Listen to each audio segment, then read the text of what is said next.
Good evening, everybody. I'm Nick Rishwain, and welcome to episode 3 of the Robotics Live. With me tonight is my guest, David Vandegrift. David is a venture capitalist with Pritzker Group Venture Capital. He's had a pretty interesting career. Before then, he was a consultant with McKinsey and Company, senior associate at McKinsey and Company, where you left in 2014 to become the CEO and co-founder and technology director of MVP Innovation in Atlanta. And more recently, in the last year, you have been an associate with the Pritzker Group. You seem to have a real, as I do, you have a real interest in the robotics and artificial intelligence fields. You've been recommended from one of my previous guests, Abby Arian, and tell me a little bit more about yourself that I didn't. That's a very general introduction. So tell me about yourself. Yeah, absolutely. I mean, that covers my kind of professional credentials, but I guess I don't know what else to say. I'm a lifelong nerd. I started reading Star Wars novels at, I don't know, what must have been the age of 7. And I suppose I was lost from there. So yeah, I don't know what else you need to know about me. I love AI, I love robots. So happy to talk about them. And let's assume that encompasses me and the entirety. You and the entirety. Yeah, although I understand that you are big in fitness and you have a cat and dog and in items like that. Okay, good. So there's a person behind the man who loves robotics. Maybe. Maybe. So generally speaking, how and when did you first become interested in the robotics and in AI fields? Yeah, so my earliest exposure was actually in high school. So I went to a magnet school, and we had a robotics club that we were very proud of. We were a nationally ranked robotics team. And so I was involved in that all 4 years throughout high school. And we had robotics classes as well. I did actually cut class to go work on all the robots. So that was kind of the introduction to the field for me, which was just terrific. I mean, super kind of nurturing environment for that. I strayed away a little bit. I did industrial engineering in college, and then I went into the consulting world. And then when I was running my own company, it had very little to do with the fields of AI or robotics. But now getting back into venture capital, being able to explore kind of the full array of technology a little more freely has allowed me to kind of come back and rediscover my passion. Excellent. Well, and industrial engineering would be often dealing with automation, although maybe not necessarily robotics, but it is dealing oftentimes with automation, or am I wrong on that? So Georgia Tech, where I went to school, you can see on the hood. Yeah. So it was a little bit different. It was actually a very theoretical program. So it's not like we were spending a lot of time in factories or anything like that. Okay. Coincidentally, what we were learning in the program was actually a lot more relevant to machine learning than it is to the actual kind of physical field of robotics. Interesting. Okay. And so you've started off from a very young age. And as I understand it, these programs in robotics have really expanded in the last 10 or 15 years, because I know we have some locally, and we're not a tech-heavy area. We're an ag region mostly. So these programs have really expanded.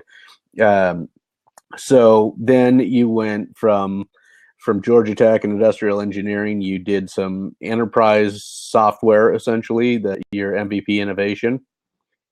Yeah, that's right. And not nearly as, I guess, exciting to talk about as robotics or AI. Okay. But we were doing enterprise software for the retail industry, kind of the standard take an on-premise software solution, move it into the cloud, bring all of the collaboration and accessibility functionality that comes with that. So kind of a not particularly sexy, very much needed move in the market, if you will. Absolutely. And then what brought you back into, how did you get back to robotics and AI and venture capital after that? Experience? Yeah, the startup was winding down, and I, kind of made the conscious decision I wanted to get into venture capital. It was something I had been interested in coming out of consulting, but I didn't really have the technical or the startup chops. And so after having founded my company, I actually did have that opportunity, got into it, and I started out as very general, working across technologies, taking a look at a little bit of everything. Okay. But it really, through that, my venture capital firm has actually invested in a couple of very interesting AI companies, and so getting the exposure to that pretty early on, and then the additional research I was doing in the field, just kind of it went from there. And it sounds like you do some of your own research in the field. You mentioned something in our test room about Sunday mornings. You spend some time reading and learning. Do you do and you've got a blog, davidvandegrift.com, which you talk about Internet of Things and chatbots and in all these types of items. So you do some of this research on your own, separate from your career. Yeah, well, that's right. So I feel like really to be competitive in the space, somebody like me who has discovered their passion relatively late in life, I'm not going to stand much of a chance against the PhD coming out of Carnegie Mellon in Palo Alto if I'm not really dedicating myself to it. Right. So, that's completely right. I blog about it, I tweet about it, I write about it. And then during my actual day job, I'm spending time investing as well. Excellent. And you have, tell us a little bit about the advances. You've been with Pritzker Group now for just under a year, is that right? Mm-hmm. That's right. Okay. What sort of advances have you seen in the artificial intelligence sector in that year? And maybe it's just within your portfolio, but tell us about that. Well, that's the interesting thing is we're actually in the middle of AI spring right now. And very much tied up in the field of robotics in the sense that interesting robots are driven by AI. And so even just since I've joined Pritzker Group, DeepMind has been the biggest one. So DeepMind with their AlphaGo, Go playing artificial intelligence has completely rocked the world. Very similar to Deep Blue defeating Kasparov in '97. Right. Now AlphaGo has conquered the game of Go, something that many experts in the field didn't think was going to be done. Maybe another kind of step change in the progression of the field. And that just happened a couple of months ago, correct? Was that That's right. Within the last three months or so? Yeah, I forget. Yeah, it was probably in February or something. Yeah, so just earlier this year. Yeah. And I think some of us who are newer even than you are to the field, because you've obviously been doing it a heck of a lot longer than I have, didn't understand the significance of that at the time it happened. It was big news. I read about it, but I'm not sure I understood the significance. Can you maybe help us lay people to understand a little bit what that meant? Can you break it down into lay terms? Well, here's the thing. I'm not sure I even fully understand it. And that's kind of the funny thing about where we are with AI is even the experts in the field aren't fully sure what's going on all the time. All right. We're kind of at that point. It's really interesting. But the significance of this actual event. So DeepMind, which is a company in London that was acquired by Google in 2014, because it was really good at playing Atari games. Literally, that's all they did. They played Atari games. Google acquired it for $500 million, and this has been kind of their public resurgence. So they were quiet for a little while, but they released AlphaGo. It beat a professional Go player in late 2015, and then it challenged Lee Sedol, who isn't actually the #1 ranked Go player. I think he's number 2 or number 3, but he's like the Roger Federer of Go. Okay. So he's very well. Yeah, exactly. And so they played, and AlphaGo ended up winning the best of 5 match. I think AlphaGo dropped 1 game, if I remember right. And so the significance of this, so chess, or rather Deep Blue defeating Kasparov in chess. Right. Everyone kind of in the West knows chess. They kind of intuitively understand the significance of this. Go is actually a much more complicated game. So I mentioned the experts weren't sure that AI was going to do this anytime soon. Right. The way Deep Blue worked is it essentially brute force calculated every single possible move it could do, and then just found the best one. Okay. And the longer it had, the kind of more iterations it could do. And essentially, it's deep tree or it's decision tree search, okay. And you're just kind of branching out on this decision tree. Okay. And so at the core, AlphaGo is doing this as well, but what it's doing is because there are so many branches on the tree, you can't go down all of these different branches. It's actually trying to predict what a master human would do. Okay. So, obviously when humans are looking at a Go board or anything else in life, you're not individually evaluating a million different options. you're utilizing your expert pattern recognition, and you're finding the 5 options that look really promising, and you're evaluating those 5 instead of the million. Okay. And so that's actually what AlphaGo did first, is it became really, really good at predicting what master Go players would do. And then it would go from there. Okay. And so it did a number of other very cool things. Fundamentally, what it did is it combined the decision trees that I mentioned with deep learning, with Q learning, and the combination of those 3 machine learning technologies. It's real novel development. Okay. We don't have to get into all of that. No, it sounds like what AlphaGo was doing was recognizing the patterns that a master Go player would likely look at before they made their move. Is that bringing it down to like very basic? Yeah, that's what allows it to compete at the master level. But what's really interesting is it takes it a step beyond that, and somewhat randomly, it will actually evaluate non-traditional choices. So it will say, okay, I know a master Go player wouldn't play this, but I'm just going to give it a try. And every now and then, it'll find what the Go players call a divine move. Okay. And so, Go has its origins in Eastern culture, a lot of the Oriental Asian countries. And so there's actually a fair amount of, not necessarily mysticism, but almost like religion tied up in the game of Go. And so it makes these perfect moves, these moves that no human could ever make because they're just so out there. Right. And it would make these moves. And the commentators would be like, oh, AlphaGo is completely choked. It has no idea what it's doing. Right. But then 5 moves later, 10 moves later, the pure genius of the move reveals itself. And you should read the commentary. It's incredible. These people are losing their minds. Okay, that's something now I have to go back, as I find when I do these interviews, something I have to go back and read about. So that is fascinating.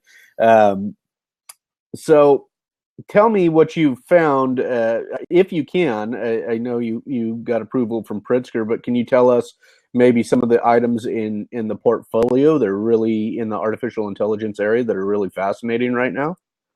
Yeah, absolutely. We've got 2 AI companies that are fairly high profile. So the one is X.AI. They're based out of New York, and they've developed a product called Amy, AMY. And it's a personal assistant. You just copy Amy at X.AI on your emails, and she will actually schedule meetings for you.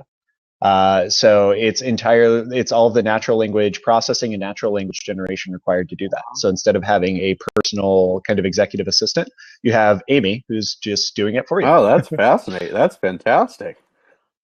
So when you and I were talking about scheduling this, I could have said I want to do it on June 20th at 7 p.m. Pacific time, and I would have copied her on the email. She'd have set it up or scheduled it for me. She would have shut you down right away because she knows that I do not typically take meetings at 9 Central. Okay. I like that. Yeah. I like that. Yeah. So she knows by your patterns when you typically take meetings. Excellent. Yeah, that's right. Yeah, so X.AI is still in beta. They're still working out some of the kinks and everything like that, but they're actually planning a launch later this year. So we're really excited about them. All right. I'm going to follow that one. Yeah. And then the other one, which we are also very excited about, is a company called Viv, V-I-V. They're developing what they're calling the global brain. But it's actually, the founder is Doug Kitlaus. He was the founder of Siri and then sold Siri to Apple.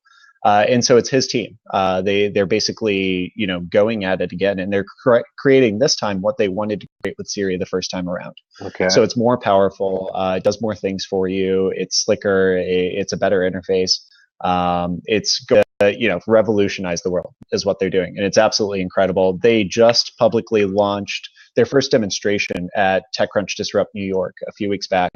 And they'll be doing a demo later this year. So we're super pumped about them too. So somebody to keep an eye on and watch what they're doing. Definitely. Okay, cool. That's great. And let's talk quick. I saw one of your posts on your blog, chatbots there, or they seem to be the newest thing. I watched the what was the Microsoft one that fell apart within a couple of days, and now I can't. Tay.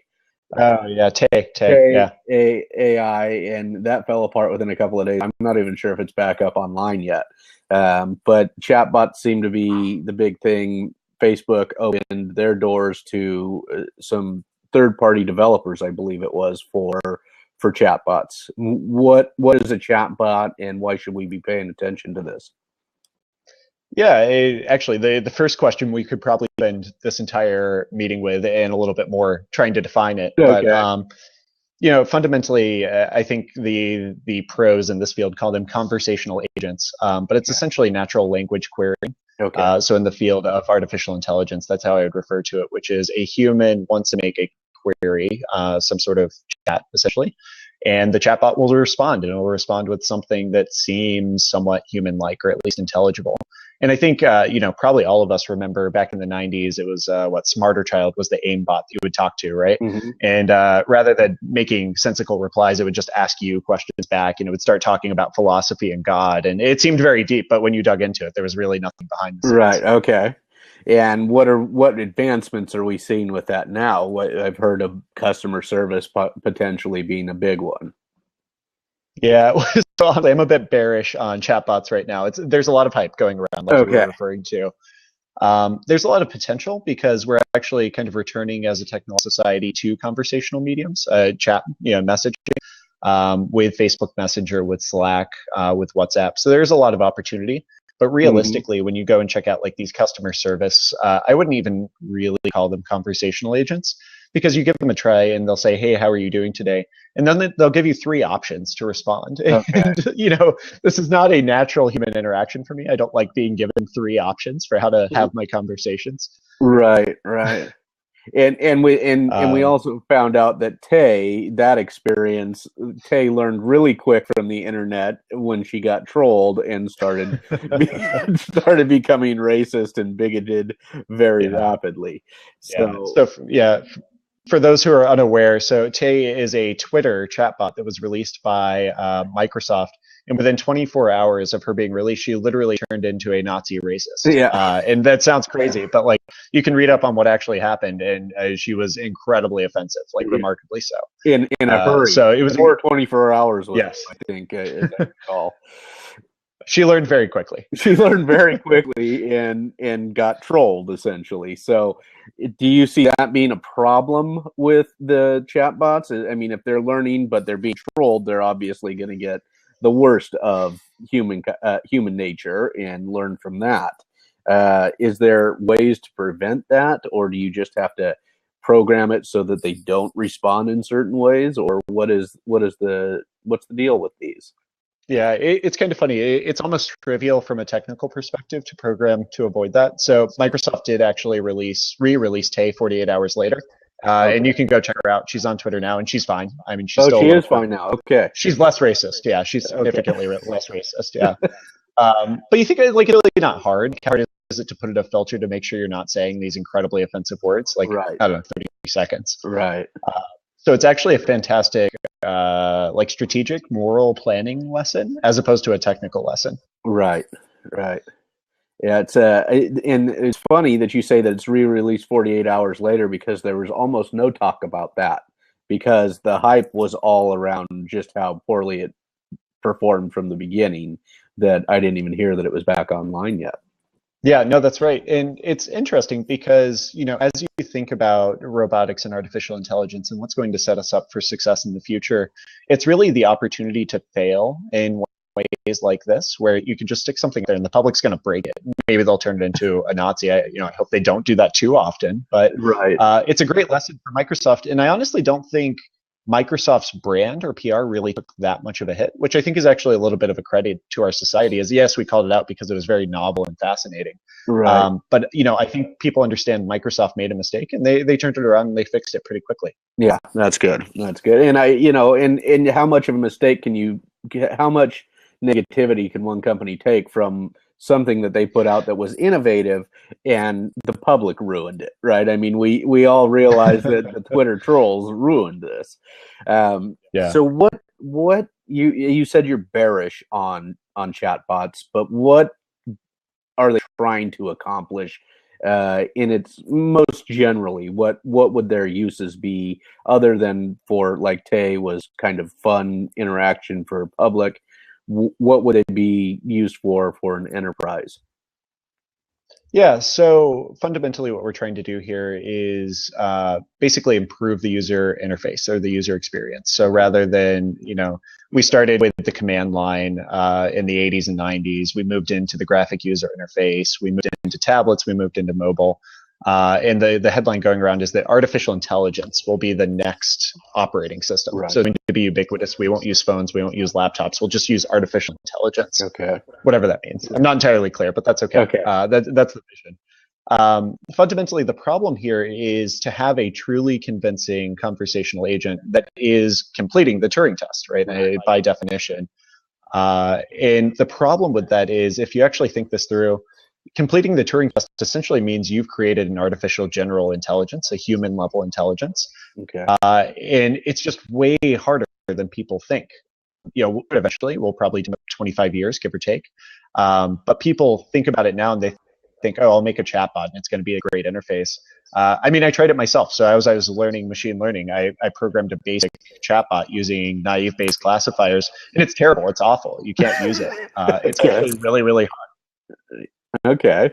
So then for Pritzker, how would you then use that, or MVP Innovation? How would they use that to make life easier for? Is it customer service who's going to benefit? Is it when I talked to Abby Arian, she said one of the things where artificial intelligence and AI might most likely be used would be in some of the call centers where people are most likely already doing very robotic, very script-based responses to your technical issues. So the chatbot, is that the likely are those the most likely in the, say, next 2 to 3 years?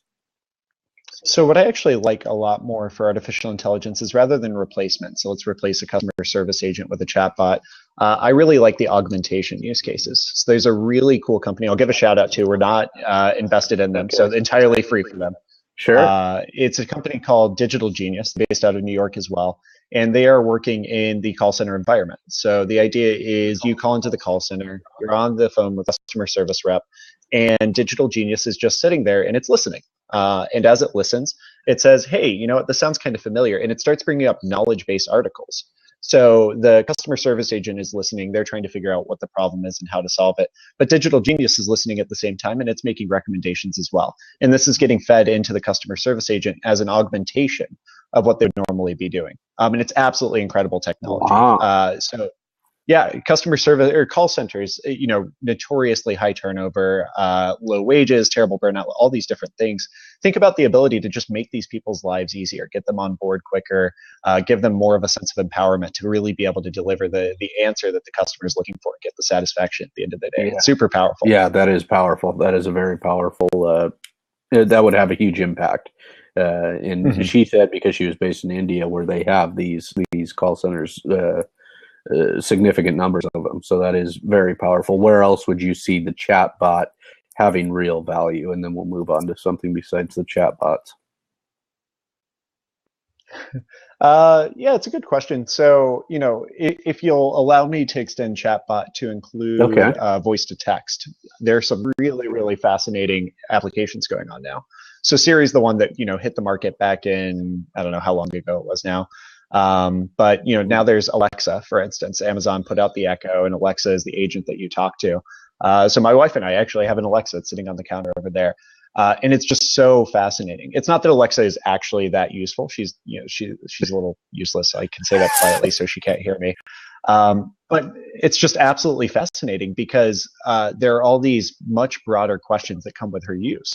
So one of them is she's literally hearing everything I'm saying right now. And so ostensibly she's not transmitting any of that. She's listening for a keyword, which is Alexa. Though I have said Alexa 10 times in the past, 30 seconds. So she's been activated over and over. She's hearing everything we're saying.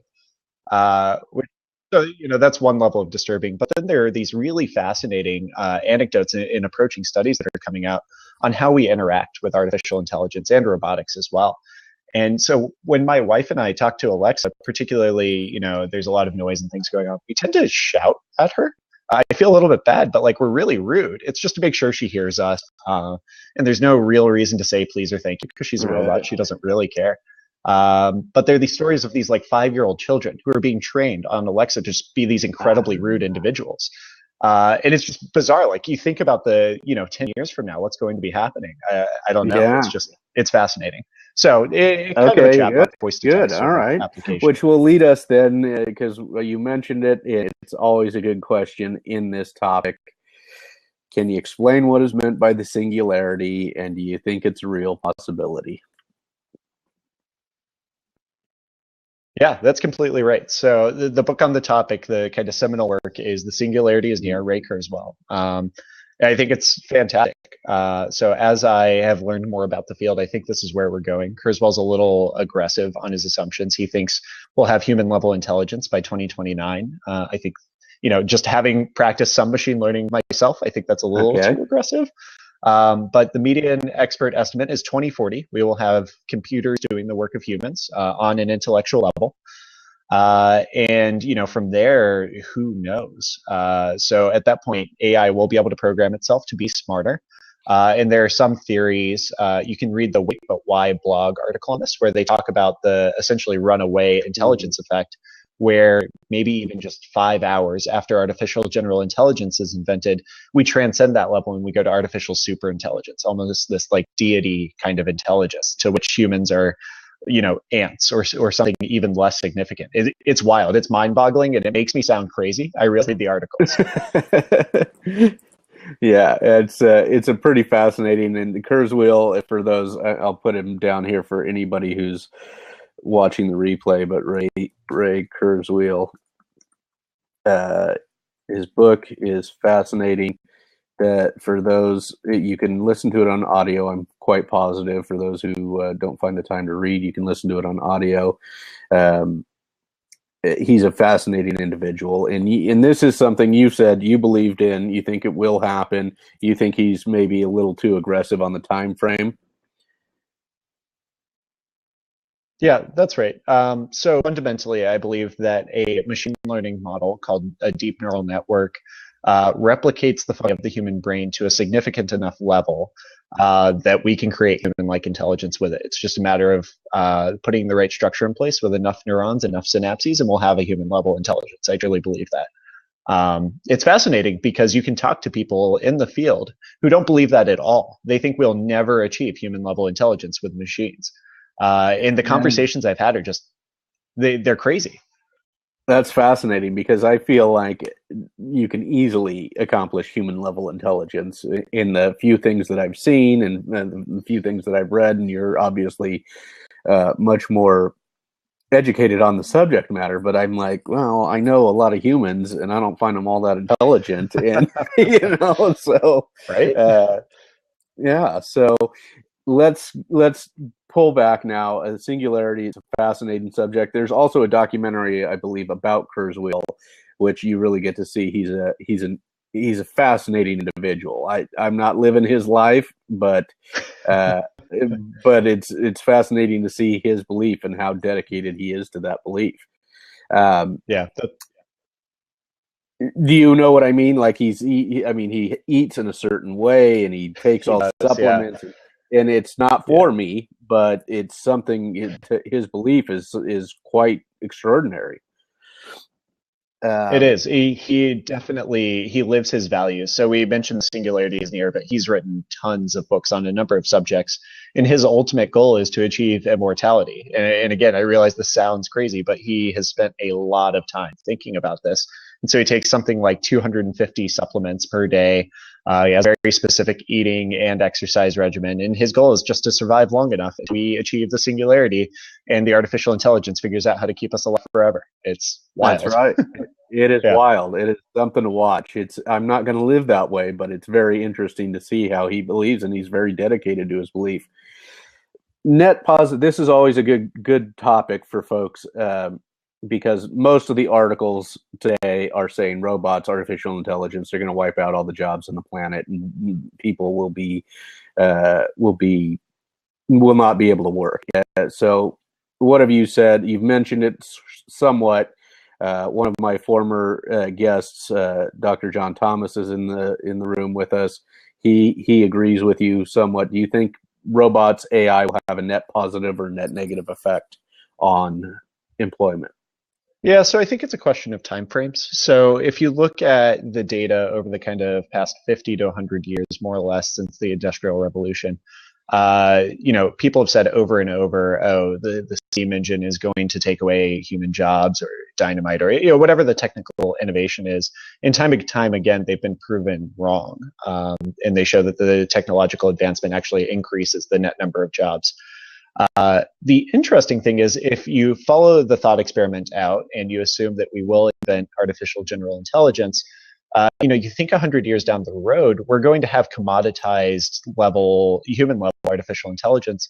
And at that point, why are humans doing anything? And there are actually a lot of people asking this question, not necessarily in the sensationalist headline kind of way, but you look at Y Combinator, for instance. They're doing a universal basic income test out in Berkeley or wherever they're doing it, because they really see this in our lifetimes, that there may be no need for humans to work. And so it's less they'll be forced out of the jobs, more that you just may not need to work, which is kind of interesting. I personally, I don't want to be in that world. It reminds me of the movie WALL-E, right? So they're out in space and all the humans are on the spaceship and they're all just floating around, drinking their Slurpee cups. Like, it just seems sad to me. Right. And so, I recognize before I say this how insane it's going to sound, but I actually do like the Kurzweil school of thought, which is we're actually going to augment humans to keep up with the pace of artificial intelligence. And so rather than taking a side seat to the development of society, we'll actually have augmented humans that will be participating in it as well. But we're still at least a couple of decades away from that. So at least for now, that's a theoretical discussion. And no, I think employment's fine for the next couple of decades. Good. One of my friends who's very active in augmented reality and virtual reality, Malia, is here, and she says, what about the fact that today's tech is exponential, but the steam engine example was linearly developed tech, meaning we don't have as much time now to adjust culturally? What are your thoughts on that? Yes. Well, it's an interesting question. I would have to see the data on the development of the steam engine, for instance. I think it was also exponential. I think it was slower exponential growth. And so Kurzweil actually intros the start of his book, which is technology is not just developing exponentially, but the rate at which technology is developing exponentially. So you have the second order effect. So you're absolutely right. It happens much faster. So we go from today where specialized artificial intelligence is fairly strong in some domains to maybe 30 years from now, we've got human level intelligence doing a lot of things. And you're right, 200 years ago, it wasn't even a dream. So the pace of change is accelerating. I don't know that, I think as a society we can handle, I think there's a question here around society and government and the role that it plays in our ability to adjust to that change. And I think the perfect place to look at this is actually in driverless cars, which is also coincidentally artificial intelligence and robotics. But right. I think it's a fantastic boilerplate, and how this shakes out over the next 5 to 10 years is going to be a great template for how we think about this going forward. And that's another good question that I've asked in the past. Are there is anybody really spending time on the ethical, moral implications of this? Is it mostly at the academic level right now? Because I certainly have not, and I don't expect to see any of the congressional committees on it for probably 20 years, because they always seem to react later than necessary, if it's even necessary. What are your thoughts on this? Is there much being done on the ethical impact of artificial intelligence and robotics? Interestingly, there is more than I recognized when I first got into the field, and it's all being driven by the private sector. So I mentioned the DeepMind acquisition earlier. So Dimas Hosibis, I'm sure I butchered his name, but he's the CEO of DeepMind. As part of the acquisition, he actually forced Google to establish a council on the ethics of artificial intelligence that was actually written into the contract, which I think is just absolutely incredible. But you also look at OpenAI, which is a foundation that was established late 2015, $1 billion committed, led by Mark Andreessen and Elon Musk. I don't know. I could throw out names, and I'm sure they're on it. And their goal is to create an ethically benevolent artificial intelligence, human-level artificial intelligence, before anyone else can, so that they beat everyone else to the chase and make sure that it's good. Right. And so presumably they're thinking about it in the right way. There are a lot of questions that come with that. But people are absolutely thinking about it, and Google's even published some of the thoughts on their driverless car. Some of the classic moral dilemmas. So you can go straight, and you're going to run into, let's say, a bunch of kids, and you kill 10 kids, which is terribly unfortunate. Or you can swerve and hit, an elderly couple. And what do you choose? There's no objectively right decision. It's a moral dilemma that humans struggle with. And they actually think through these things, and they've programmed it explicitly into their driverless cars. So it's fascinating, and they are thinking through it. Yeah, it is. It is very fascinating, and the OpenAI project is one that I thought was quite fascinating, and especially Elon Musk, who is so advanced on so many different playing fields right now, and then at was it the Code Conference, and he comes out and says something that he almost as though he does not trust AI and does not trust robotics and really fears it. Do you know the comment that I'm talking about that he said a couple of weeks ago? I do. Well, yeah, and it's not limited to Elon. It's Bill Gates. It's Stephen Hawking. It's really anybody with a kind of certain level of intelligence and exposure to what's going on. They recognize the incredible danger that these fields pose to humanity, and it's very real. I think everybody recognizes that. But the reason that they put $1 billion to OpenAI to develop the artificial general intelligence is because they also see the benefits, right? And they understand that the danger doesn't go away if you ignore it or if you just have some nice conversations.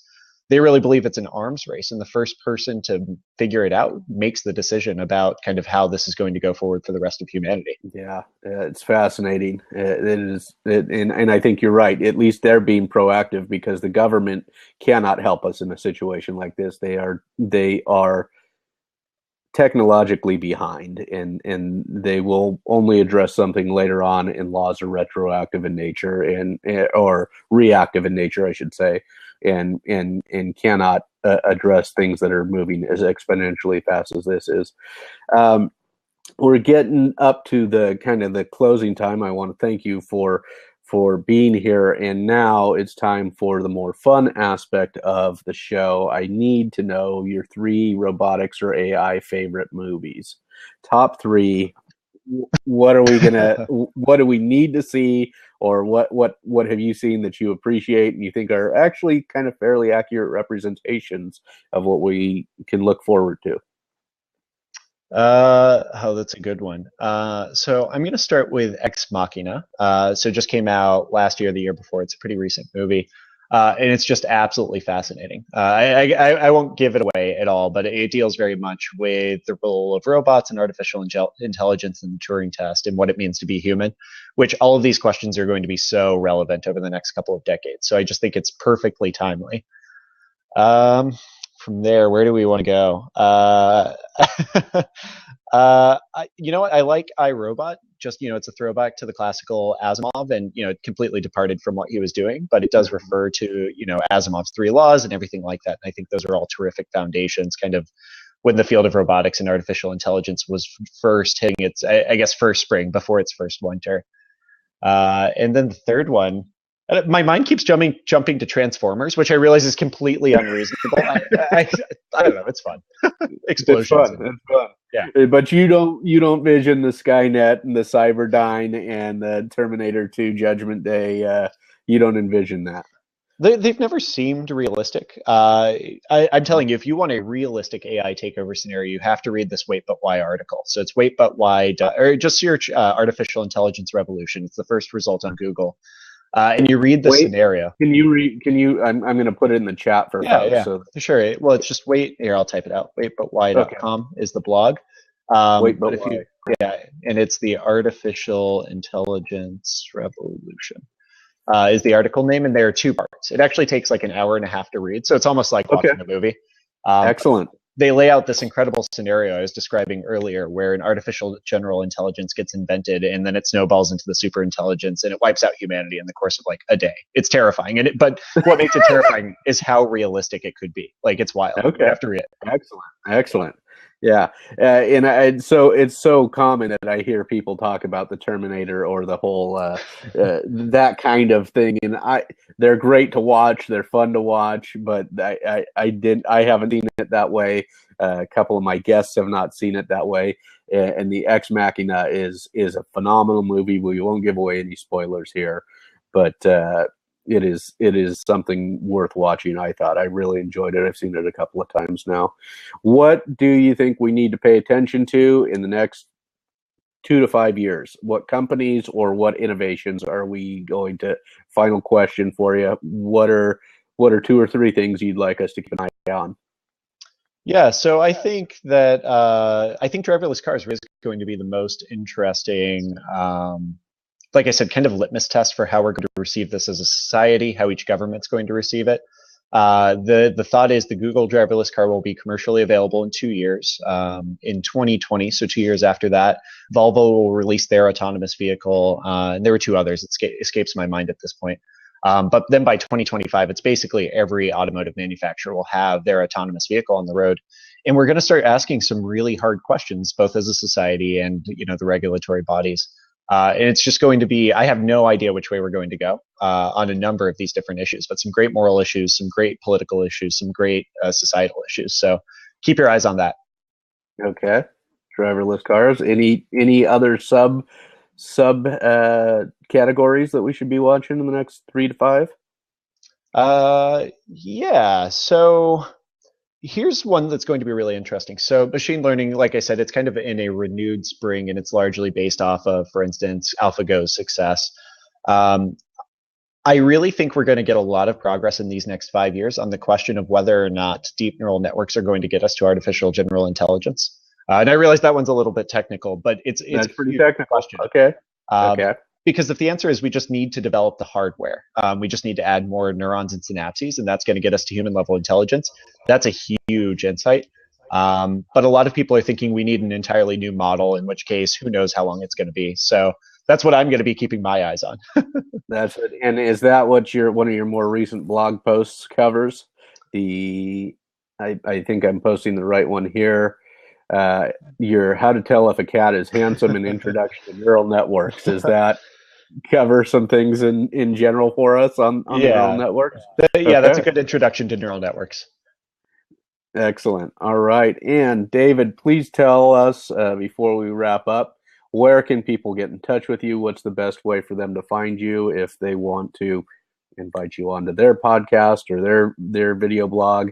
Where can they find you and keep in touch? Absolutely. Yeah. So you can hit up our website, davidvandegrift.com.